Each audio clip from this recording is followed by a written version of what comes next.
Hi! Ngayon, pag-uusapan natin kung kamusta kayo ngayong weekend. Ngayon, Yes. January 24, 2024. Okay, simula tayo ngayon.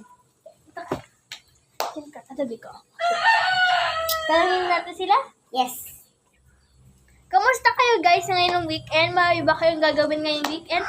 Lalo na sa mga high school dyan at sa mga college. Ikaw, ano pa? Wala akong isip?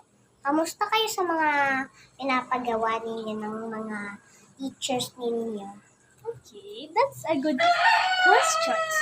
Kami, may gagawin din kami ngayon at ako naman nagagawa ng drawing para sa EPP teacher namin kundi si Ma'am Encar.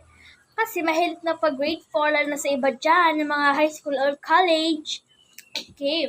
Kamusta naman kayo guys?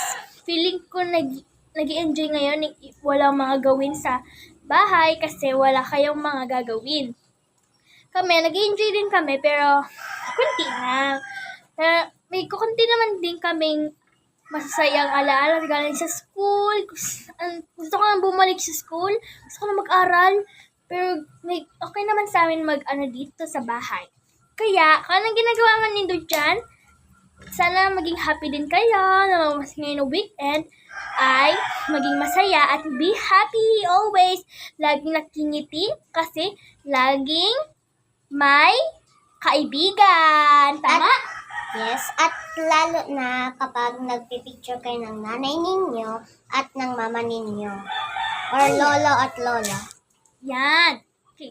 Dapat na kayo maging mabait sa kapwa-tao nyo at huwag kayo magagalit kahit kanino.